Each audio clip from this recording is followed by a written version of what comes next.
Welcome back to today's episode of Words of the Wise. Today I have Chief Wilkerson from St. Matthews PD. He has over 36 years total experience in law enforcement and has spent the last 29 years in leadership and command roles. Welcome to the show, Chief Wilkerson. Thanks for having me. Of course, I'm looking forward to it. So, obviously, I want to dive into your career a little bit and, have you give us a little bit of background. But one of the things that you put in your bio that I thought was worth mentioning is that you've been married for 40 years, over 40 years. You have three daughters, four grandkids. And so, my first question to you is, what is the secret sauce? What is the secret to having a successful home life while also managing the career? Right. I'm not sure there's a secret sauce other than you made a commitment and you stick with it. Obviously, we've had our ups and downs and battled through some things that weren't great. But, you realize you're in it for the long haul. I think it's a responsibility to each other when you make that commitment. I've made mistakes like anybody else. I'm a human being, but at the same token, I think you realize those mistakes and you battle through it as individuals, and you just enjoy life and look at your kids and what you've created and try to make the best of it. Yeah. Uh, So I've had this conversation with chiefs in the past, so I don't think there's a right answer. But do you think that it's possible to shut off work life when you go home and vice versa? Or do you think the two of them bleed together? it's very difficult to shut it off. It's not like you're a factory worker when you go home and the job is done. When you become a police officer, it's not really a job. I even say it's more than a career. It actually becomes who you are. People recognize you as being a police officer, not just Barry Wilkerson. So anytime they have a problem, they're running to you, whether you're on duty, off duty. So it's very difficult to make that separation. I think you have to physically and emotionally make that line and draw the line when you go home to not carry what you have over into that relationship. There's times where it's great to talk about it because sometimes that's a stress relief. So, you have to really have a good balance with that and know when to shut that off. But it's really who you are. And I think my spouse recognized that. So she was smart enough to see that and knew what she was dealing with from day one. Mm, thank you. I appreciate that. Okay, we can dive into your career now. Give us a little bit of background. Oh gosh, I started back in 1989. Here was the Jefferson County Police at that point. We merged to the Louisville Metro Police Department. I've done pretty much everything that you can think of through the department, with the exception of a lot of narcotics work. I did homicide, property crimes, patrol training, started our volunteer services section. So kind of a vast array of what I've done that you can in law enforcement. Obviously, some of the bigger stressors and then some of the I guess even more fun times were the homicide days. Very stressful, but at the same time, learned a lot from it. Had a lot of great detectives that worked for me, so I learned from them as commander. And then I was a major over a division, which I learned a lot there because you were like the person running. It was like a small department within the department, so it gave you a lot of experience in dealing with personnel issues, not just police issues. So a lot of experience gained through those command experiences. And you promoted fairly quickly, correct? I'm looking at the years, and it seems like 6 years in is when you kind of started promoting and rising through the ranks, correct? Yes, I think I was one of the earliest lieutenants ever made in the Jefferson County Police Department. But and a lot of that is I was fortunate; things worked out the way they did. I do think I work hard. I think people recognize that. So um, I think that's part of this conversation we're having is uh, where is that work balance? At home, I'm working in the work ethic, trying to get ahead for your family, and at the same time, here I am promoting, which helps, but that takes time away from your family and your children. So that's the balance you have to look at. It worked out well for me. I do think it caused some issues in my family life. So again, it's that tough balance. Yeah. I've shared on this podcast many times that I can relate to that. Obviously, we have different careers, but I can definitely relate to it. I would say for me, having a strong work ethic was something that I took a lot of pride in. It was like one of the things that I would always tell people, I might not be the most experienced, but no one's going to work harder than me. That was always my mentality of like, if I work really hard, I can achieve the things I want to achieve. But it was to the detriment of my own personal life, and a lot of time that I missed with my family that I can't get back. So I can relate to that. Right. I agree. I think the more you're trying to get ahead, you think you're doing well for your family, but at the same time, you look at that bank account, how much am I drawing away from that account, at this point, Mm. away from my family to when you're thinking you're getting ahead, but are you really? So I guess work wise you are, personal wise, you just have to let your spouse know what your goals are. And she was super supportive. Actually, if it wasn't for her, I probably would have never applied for the police department because there was a couple times where I didn't get chosen to be on the police department, and she was actually the last one that says, that's what you really want to do. Why don't you try again? And if it wasn't for her, I would probably not be sitting in this chair.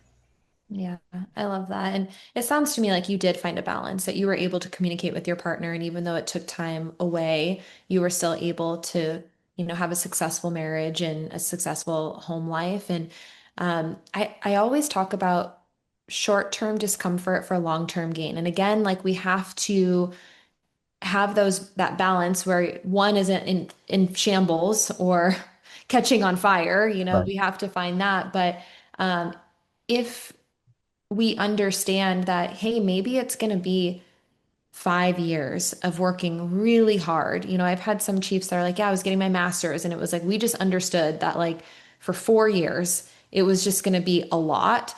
I think if you can set those expectations up front and have those open lines of communication to understand, hey, like, as chief of police, this is what it's going to look like. Or, as a sergeant, as a lieutenant, what is that going to look like? How much time am I going to invest? Do I have to go back to working graves again, as a new supervisor? What does that look like? And so having the short-term discomfort, knowing that, hey, it might be a couple of years of this, but long term, it's going to be better.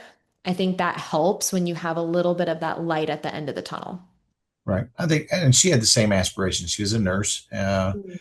wasn't a nurse at the time. So she was going through nursing school. So we had great support for each other because she's let me pretty much do what I want to do, and promote. And she understood, like you said, the long-term goals. The same was for her. I knew where she wanted to go to be a professional nurse. She's done a great job in her career also.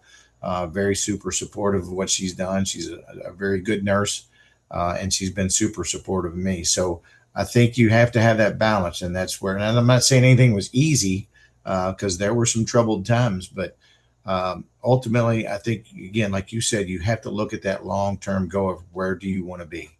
Yeah, thank you. The career's changed a lot. In the past 10 years, how would you say that it's changed for the mental health and wellness side of things? That's a great question. And if I could answer that, I'd probably be a billionaire. Uh, Ultimately, the profession has changed. Our awareness has changed. The generation has changed. So you're looking at different factors overall. And I'll start with policing. Policing has changed dramatically since when I first started. Obviously, you're under a microscope more. They're expecting police officers now to be social workers, EMTs, regular police officers doing their regular functions. But they've added so much more. You've got to know so much of the law now. I mean, it's just everything has changed and become so much more complex. Um, and I'm not saying in a bad way. I'm just saying it's become more burdensome to even train officers to get them out to where they need to be, to where they're adequate enough to work the streets anymore. So that's been a huge push. Generational, you're looking at sometimes when we came on, that was a career, and some of it was retirement driven. They don't offer the same retirement programs that they have in the past. It's like a 401k now, where mine's guaranteed retirement. So I was looking long term. Generationally, why would I want to come to a job where I'm going to be under a microscope and anything a little minute that happens, everybody's picking you apart, armchair quarterback, and everything you do, Oh, and by the way, you're just getting a regular 401k like anybody else that works at a big industrial job. So, I think the sentiment is cyclical. Back in 9/11, we were the best thing ever.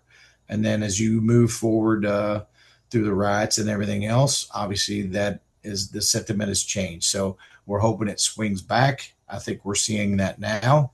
But it's just the job is so much more complex with Facebook and all the social media, and everybody's videoed and everybody sees everything that you do.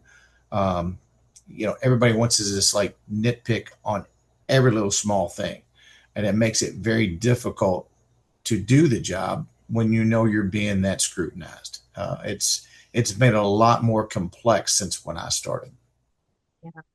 I think growing up, I remember watching the show Cops, and that was like the only way you kind of had that Right, inside to it. But now, like you said, it's on social media, and you can see with the the cams that you have to wear, things right. like that. There's more technology. And the technology's changed as far as body cams. I mean, Yeah. I'm not a I was never a big proponent of body cams, and it wasn't because I didn't want people to see what I'm doing. I wouldn't care if you followed me around all day long.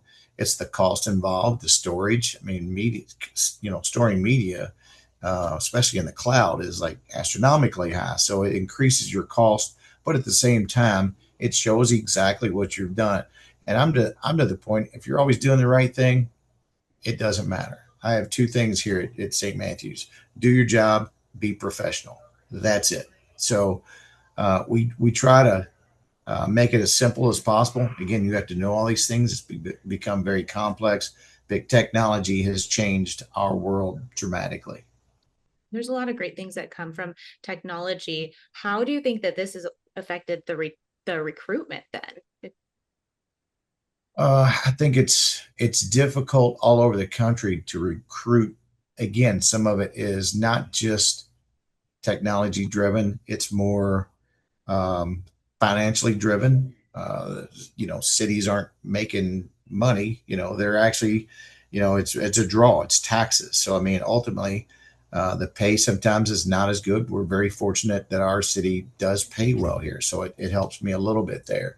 Again, retirement systems have changed. I can go get a 401k anywhere and any, great corporate agency to work for. So I think that's changed the game a little bit. Overall, I'm not sure that people see this as a who I want to be. I think sometimes they look for jobs now rather than just they want a better balance. They want more. You're seeing the policing world change now, where some agencies are having you work 4 days and paying you for five. Well, yeah, that's a great deal, but I mean, again, that's what are you getting for your tax money there? Pay me for one, pay me for five, and I'll work one. I mean, that's great, but you're seeing a big shift in our generation of the hard. I'm not saying they don't work as hard, but I guess the goals of getting ahead, and we had a little bit different balance. Our balance shifted more towards work, away from family. Now think you're seeing a shift back from more family, less work. And I don't mean that negatively. I see that as a positive, as they're trying to establish better relationships and have better mental health and you know wellness overall.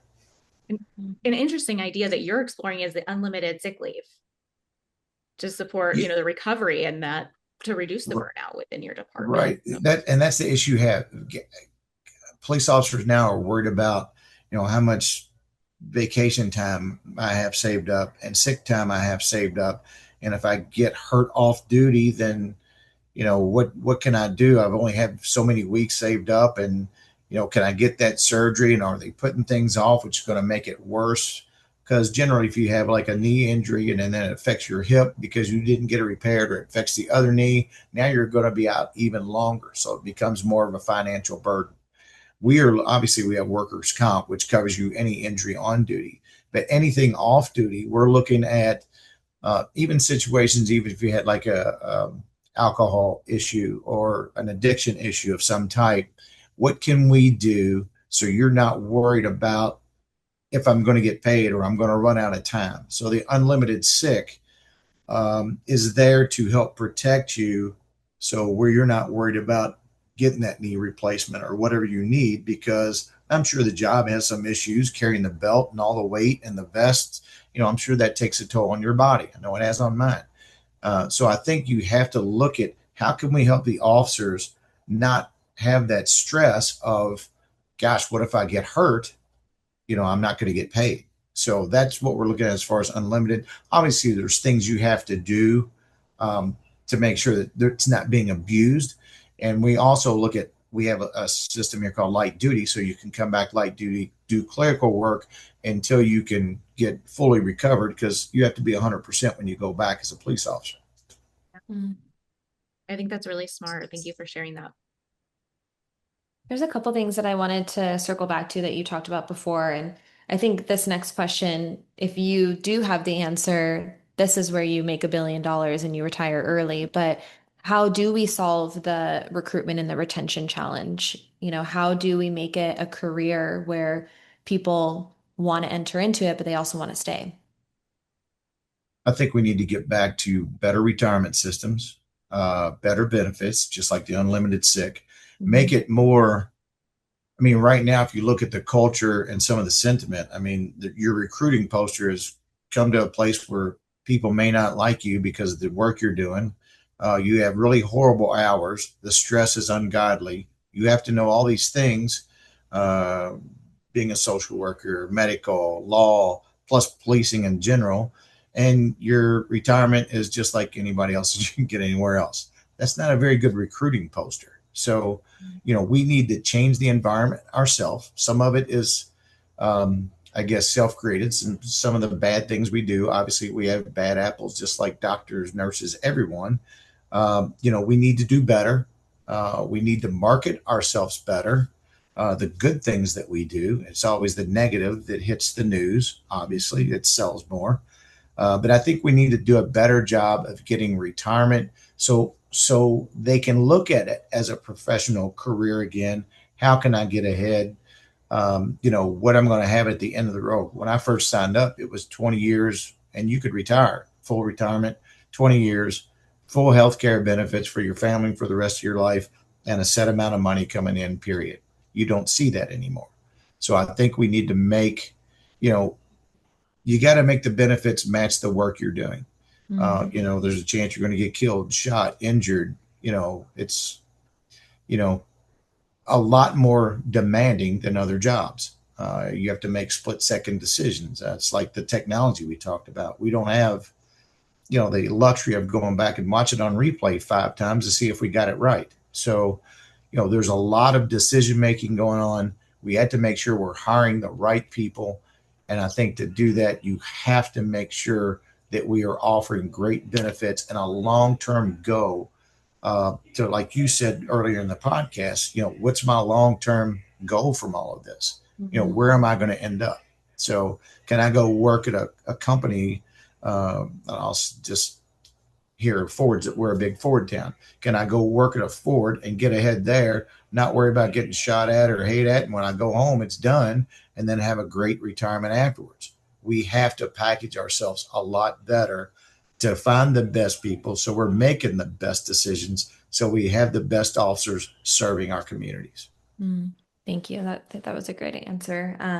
The other thing that I have been seeing a lot, and I don't know if you've noticed this, but I think a lot of agencies and individual officers are also leveraging social media to try to get ahead of the negative narrative, and they're putting out like funny videos to make them in the job more likable and more approachable to the younger generation.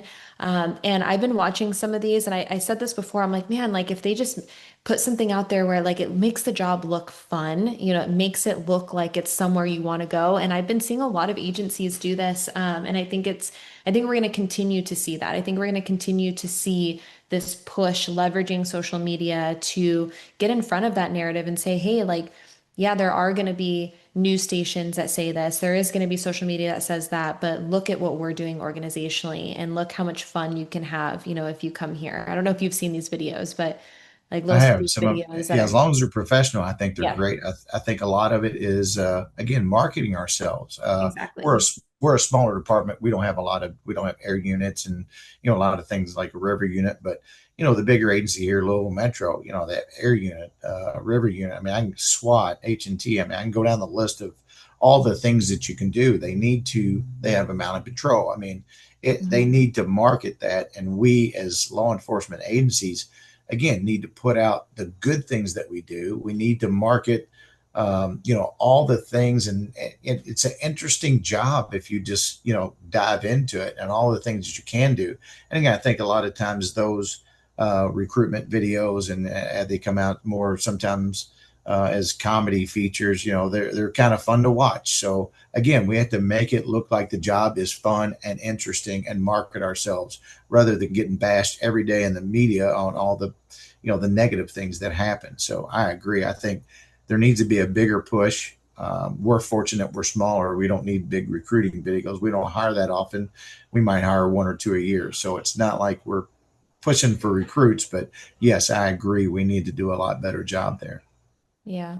And before we hit record, we were talking about this a little bit, but I think you mentioned it throughout the podcast as well that, obviously the job has changed a lot in the last 36 years, and the conversation around mental health and wellness has changed a lot. My question for you is, how have you, as a leader, been able to change your mindset and maybe your conditioning, the things that you were taught when you were younger to be more, I don't want to say with the times, but be more open-minded to the wellness push that's happening now? And that's a great question. And I catch myself sometimes going back to I guess my older old school days of, pull your pants up, let's go, mental health, what is that? That's just, do your job and move on. I think it's becoming more aware. Um, and I think being open minded enough to see that, sometimes and I can tell you, it's affected my life, the homicide unit, things I've seen, just policing in general. We compartmentalize everything, we hold it in. We're the problem solvers, we do this. I think we've seen that shift now and understand that's not a good place to be. I can tell you it has changed my personality. My wife can definitely tell you, my family can tell you it has changed me, probably not for the better. It has probably taken years off my life, but again, I'm not complaining. That's the job I chose. But I think we're seeing uh, more awareness of what it really does to us and how it affects us and even sometimes our decision making.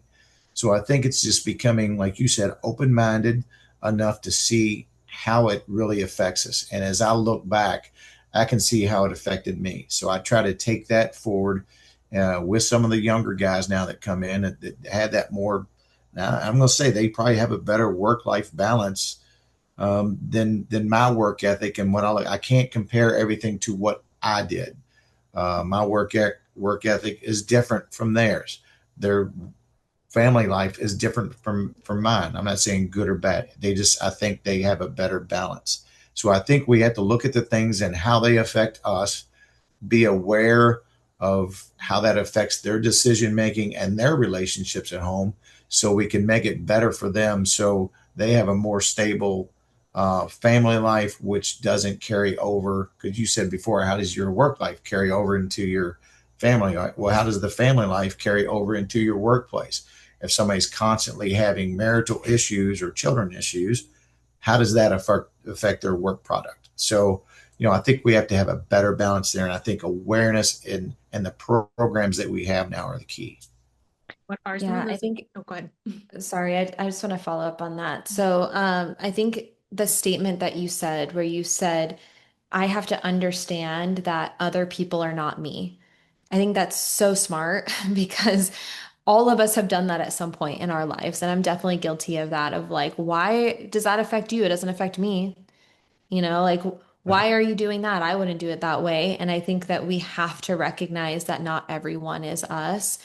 especially as we start to manage teams, understanding that everybody is going to be different. They're going to learn differently. They're going to process things differently. Things are going to affect them differently. So I really wanted to mention that because I think it's really smart. It does take a lot of awareness and stepping outside of yourself to understand that just because something doesn't impact me doesn't mean that it's not impactful for somebody else. And that took me a long time to learn that. I was super judgmental of people for a really long time. I had a really hard upbringing.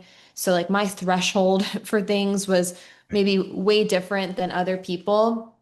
And I remember having friends like coming to me and they were really upset about, their parents getting divorced or something. And for me, what's the big deal? I've been through so much more than that. So, like, why does that affect you? And now, of course, I'm embarrassed by that mindset because that is a big deal for a lot of people. That it's heartbreaking for a lot of people. And I was so judgmental. So I really appreciate you saying that, like, you have to understand that not everybody is you and kind of get out of your own way a little bit.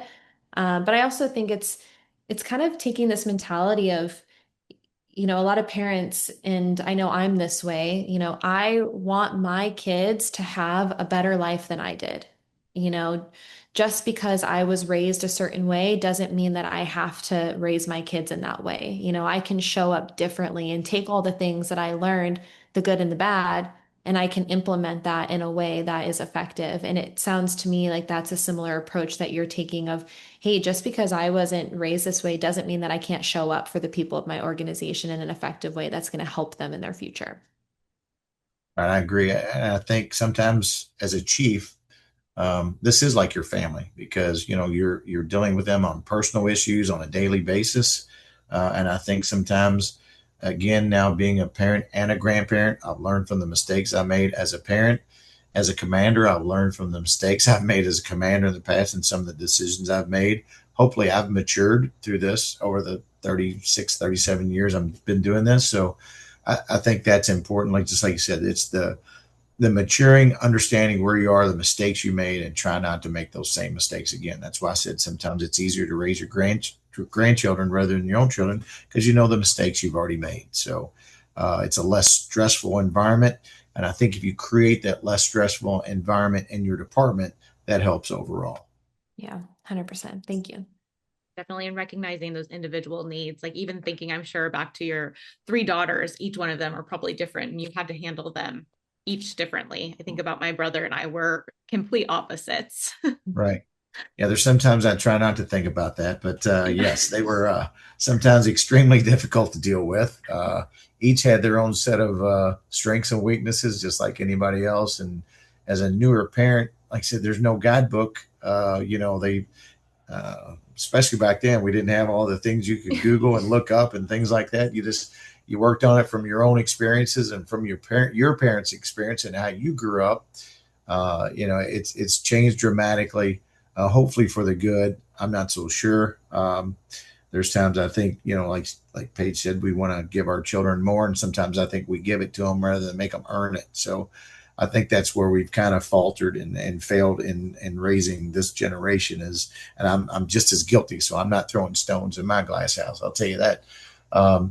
We probably need to make them earn more rather than giving more because it seems now it's a society of what can you give me. Mm.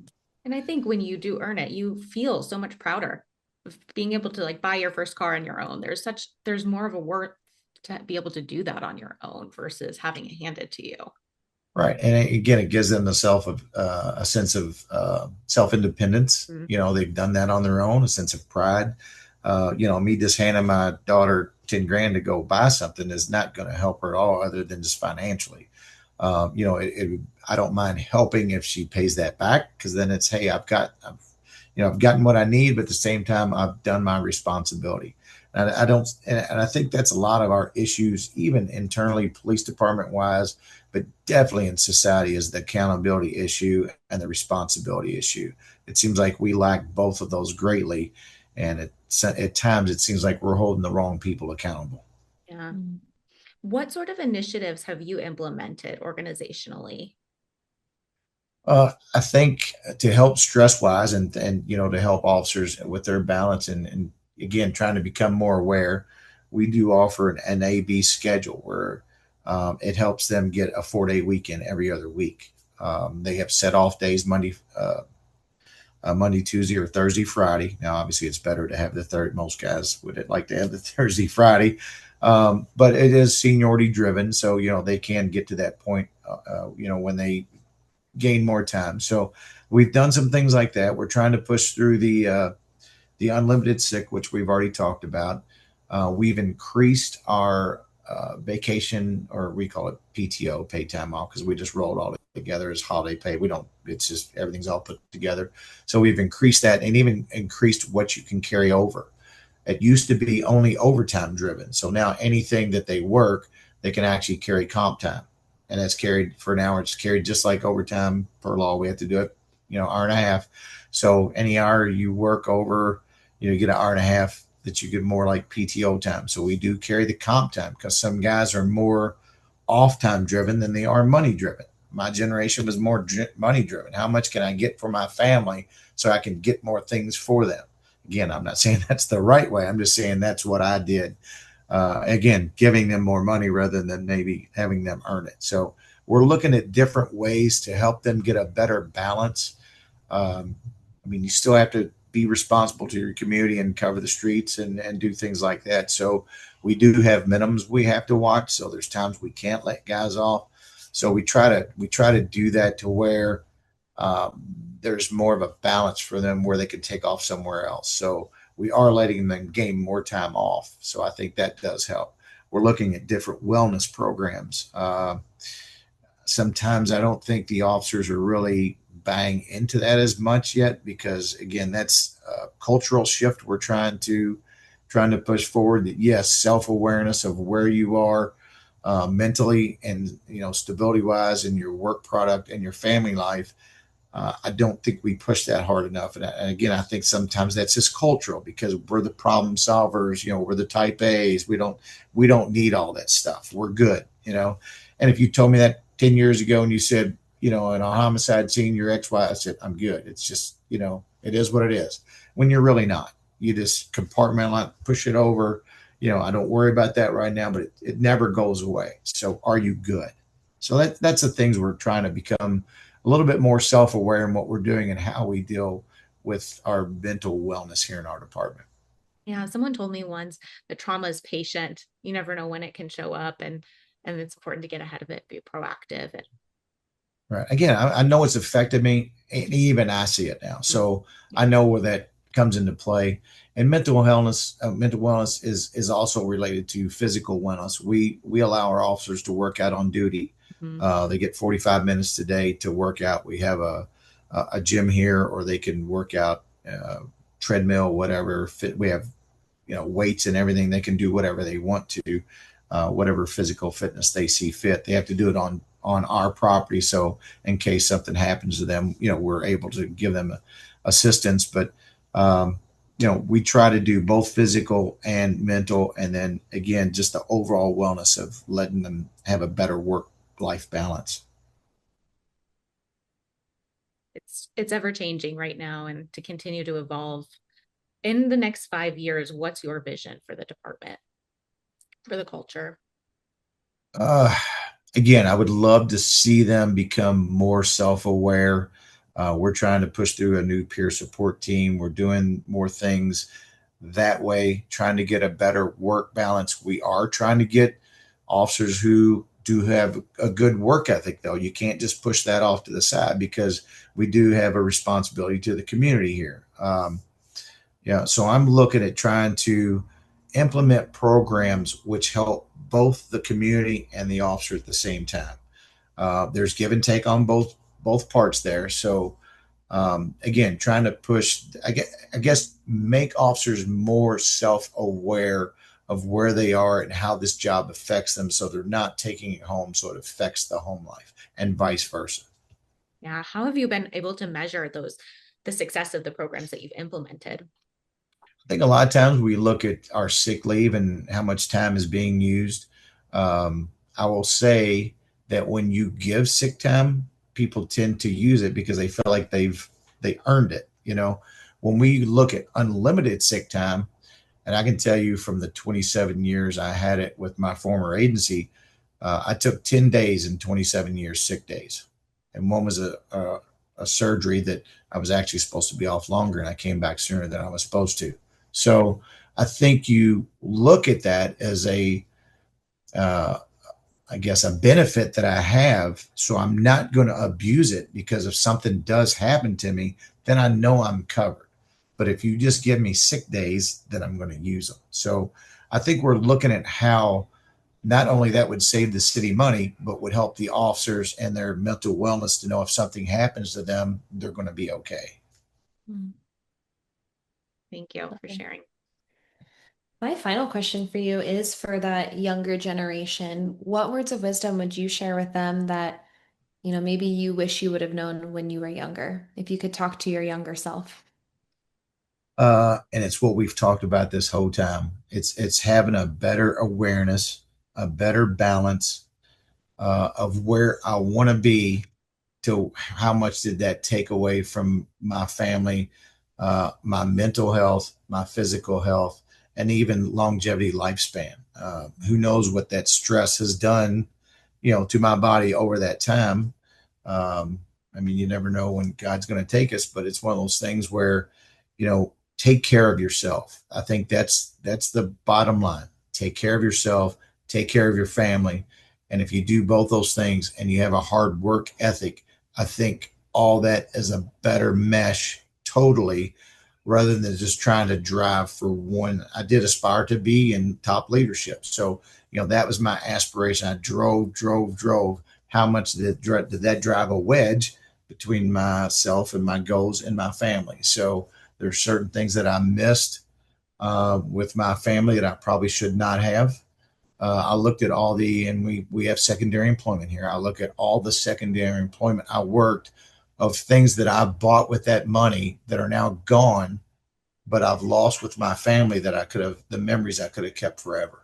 So I think you have to look at your younger self, or the newer officer coming in, and say, create those memories with your family. You can be still driven.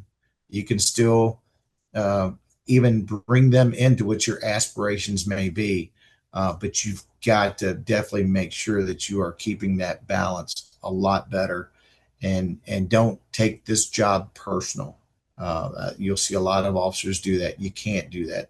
People aren't coming after Barry Wilkerson. They're coming after what they see, a badge and a uniform. That's it. So I think overall, better work balance. Don't take this job so serious or personal.